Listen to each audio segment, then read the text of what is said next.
In this video, I'm going to show you everything you need to know about using gradients in Photoshop. We're going to start by using the gradient tool to learn how to manipulate and customize our settings, but I'm also going to show you that in most cases, you're probably going to want to use a gradient adjustment layer or a gradient overlay effect instead. All right, so to get started, let's just learn how to use the gradient tool. So it looks like this over here. If you don't see it, you're probably seeing the paint bucket tool right there. So then just right click on it and click on gradient tool. And then before we actually apply anything, we need to create a layer that we're gonna put it on. We don't wanna put it on an image layer. So then just go down here to this box with the plus, click on that, it'll put a new blank layer, and then now we're ready to start. Now to add a gradient, all you have to do is click where you want it to start and drag to where you want it to end, and that'll apply your gradient. If you want it to be a more gradual transition, then just make sure your start and end points are further apart. If you want it to be a more harsh transition, then just make sure they are closer together, like this. If you want to make sure it's going straight across, then just hold Shift, then click and drag, and you'll see that it's going to go exactly straight across in a straight line. If you want it to be at an angle, a 45-degree angle, then just hold Shift, click, and drag there. You'll see that it's going to go exactly perfect to a 45-degree angle. Or if you want it to be straight down, same thing. Then just hold Shift, click, and it'll make sure it goes straight down like that. Now, before I actually show you how to change or add colors to your gradient and then how to manipulate your settings within the gradient editor, I'm just going to show you the different types of gradients that we can apply. And then I'll come back to this other stuff in the toolbar later on in the video. So the first type of gradient is the one that we've been using so far, a linear gradient. That just means that if you click and drag out, it's just going to transition from whatever you have on the left to whatever you have on the right up here in your gradient editor. The next one is a radial gradient. So if you click on this one, that's going to be where you start. And if you go out to the outside, it's going to make kind of a circle that radiates out. The next one here is an angle gradient. So that one, if you click and drag out, you're going to see that it creates a very harsh line wherever you drag it out to, and then it'll slowly transition the gradient all the way to the other color to the other side. The next one up here is a reflected gradient. So if you use that one, wherever you click and drag out to, it's going to apply the gradient in that direction, but it's also going to reflect it the exact same in the opposite direction. And then this one right here is the diamond gradient, very similar to the radial gradient, but this time looks more like a diamond. To change what colors are used in your gradient, just go up here. First, we're going to start with this little drop down so we can see our three basic ones here.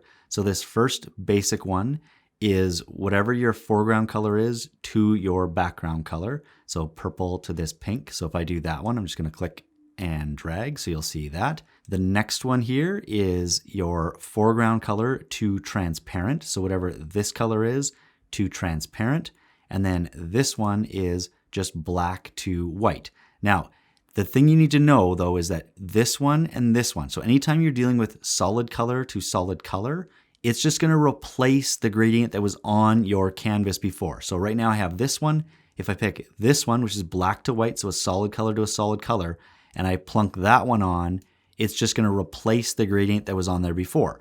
But if you choose any of the gradients that go from a solid color to transparent, then it's going to add on top of the current gradient. So if I go to the corner here and just drag out, you're going to see that that's going to add that foreground color right here, but it's going to transition within the gradient to transparent, and it'll see whatever was on the canvas already. Which means that if you actually want your gradient to be from the color to transparent and you want it to be over top of an image, for example, you'd have to add a new blank layer and then apply the gradient to that new layer so it's not going over top of an existing one. The other unique thing about gradients with transparency is that you can add more of them to the same layer. For example, I can click here and add one on this side and it doesn't replace the one that I already have. Having said all that, the true power of gradients comes from the gradient editor, which can be accessed by clicking on this little gradient slider thing right here. So when you click on it, the gradient editor window is going to come up.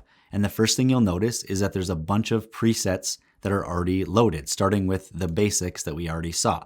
So if you click on this blue, like this little drop down, you'll see there's a whole bunch of gradient options for blues. If you go down here for greens, for oranges, there's a whole bunch of presets for whatever colors and different scenarios. So maybe there's neutrals, pastels, whatever. There's tons in here. All you have to do is click on them. You'll see the slider thing, the gradient change. And if you click OK, you can just do the same thing and it'll apply that gradient instead. Now, besides the presets, we can also make custom gradients ourselves down here. So I'm just going to go back to basics so you can see that you can start from any of these. So I'm going to start from just the black and white, but you can start from any of them. You're going to notice that there's two kind of levels here. This first one here, so this bottom box, this, if you click on it, you'll see there's a little black triangle that'll pop up. That's the color that'll start on your left. So you can either click on this, which will access your color picker here to be able to choose a different color, or you can just double click on the box right here. So if I double click, it'll open that color picker back up. And then I can just slide this to get the color I want. So maybe I want a bright yellow, and you'll see it'll automatically change. I'm going to click OK. And then on this other side, you can pick something else. So I'm going to double click on that one, and maybe I'll pick a really dumb red here. So click OK. If you want to add more colors, all you have to do is go below the gradient. So this hand shows up, and just click and add a box wherever you want another color to be. So you can add as many as you want. This number down here just indicates what percentage along the gradient this specific box is. So if I slide it all the way to the right, it's going to be 100%. All the way to the left is 0. So this also allows you to just type in the number that you want. So maybe you wanted this one to be 75 and maybe this one to be 25. Then you can just type it in right there. When you're clicked on any of the boxes down here, you're going to notice a diamond will show up to the left and the right of it. That'll be exactly 50% of the way in the middle, and it's going to create a pretty gradual transition. But you can change that by just clicking on this and dragging it to make the transition a little more dominant on one side than the other. And it'll make the actual gradient transition there a little bit more harsh. So this will be a better example here. If I click on this purple one, you're going to see now there's a diamond here and a diamond here. So I can slide this over and make it so that it's purple a lot longer and then quickly transitions to red at the end. And if you notice, each of those diamonds also has a location percentage down here as well. If you want to get rid of any color, you can just click on it and drag it out and it'll be gone. And if you want to duplicate a color, all you have to do is hold Alt or Option on a Mac, click on the color box, drag it over, and then click on the spot where you want it to be placed. All right, so now if we move above the gradient to these blocks right here, you're going to see that we're now dealing with opacity instead of color. And all the same rules apply. We can move this around to wherever we want. We can also adjust the diamond thing. But as I'm doing that, you can see that nothing is happening. That's because when they're black, they're 100% opacity, which means we see the full opacity of the color that is under it. But if I click on one of them, and I drop the opacity by clicking on the word and then just sliding to the left or typing it in, you can slide this down all the way to 0. So now this is fully see-through to fully being able to see the color here. And now when we slide this, for example, we can adjust again where the transition is more prominent. So if I go this way, then there's not as much transparency and there's more color being transitioned this whole way. If I go to this side, it's a lot more transparent and then quicker at the end to bring in the color.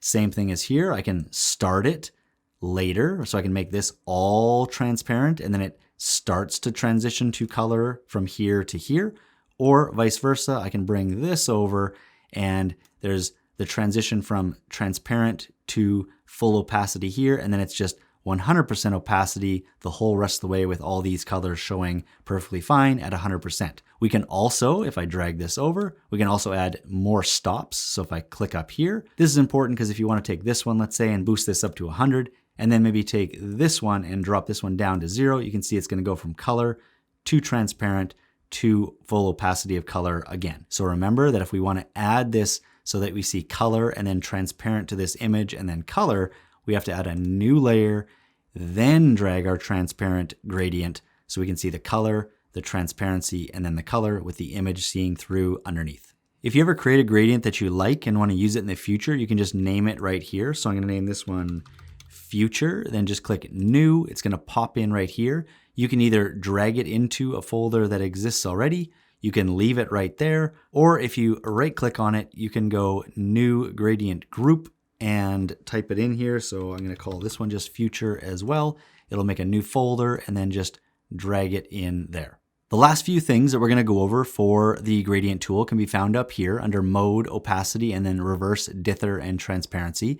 These two can also be found right here, but they do impact the gradient in different ways. So let's start there. So if we go up here to mode and I change this to multiply, nothing is actually going to happen. But if I go down here and I'm on this layer and change this one to multiply, you're going to see that that blend mode has now been applied to the gradient on this layer. Same thing goes for opacity. If I drop this down to 50%, you can see that it's a little bit more see-through here. But if I drop this one to 50%, nothing's going to happen here because it's actually impacting within the gradient editor right here. So if I hide this one and add a new layer, now when I've put multiply and opacity here and I drag a new gradient out, it's going to apply those things on the new gradient that we are applying to this new layer. As far as reverse, dither, and transparency goes, well, reverse is pretty obvious. Right now it goes from yellow to red. If I click reverse, it's going to go from red to yellow. So if I go the same direction, it's just going to flip them around. As for dither, this just helps make it so it's a nice smooth transition, because if you unclick it and then you try and create your gradient, you might notice a lot more banding. Like it looks like it's kind of stepping from one color to the next instead of being really smooth. You can also help that by going up to image, mode, and going from 8-bit to 16-bit. That's going to help if you click dither and apply that.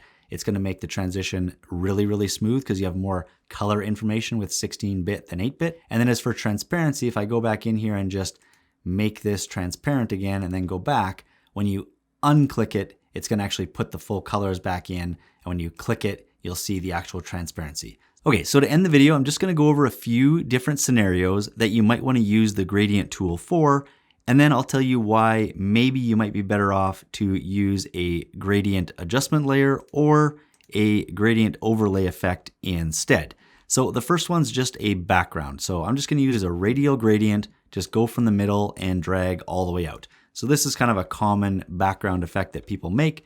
That's a really good one to just use the gradient tool, make a good background, and then go from there.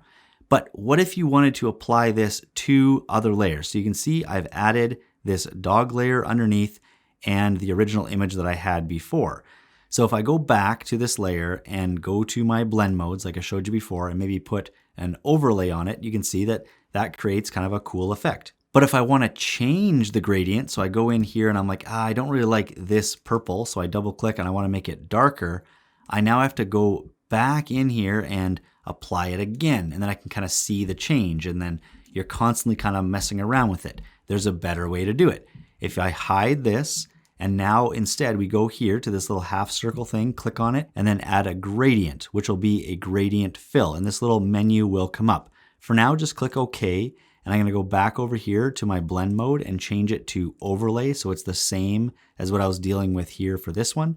Then I'm just going to double click back on this thumbnail here to bring up the gradient fill menu.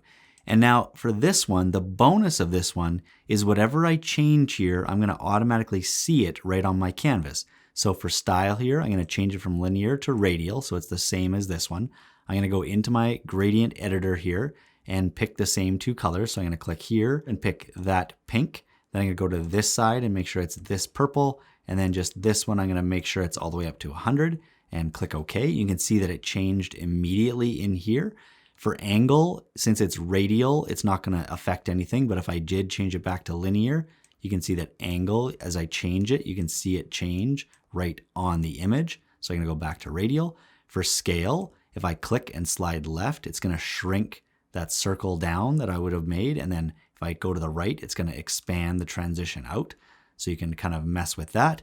You can also click reverse and dither, but here's the big one here. So if I unclick align with layer, I can now click over here and just move it wherever I want. So I can move that thing exactly where I want right there and then click OK. So as I'm adjusting it here, it's going to apply it to everything that's underneath it. Now, on the other hand, if you only want to impact one piece of your project instead of the whole thing, like this gradient fill impacted everything below it, then all you have to do is click on the thing that you want to impact. Let's say this text right here. So I'm selected on it right there.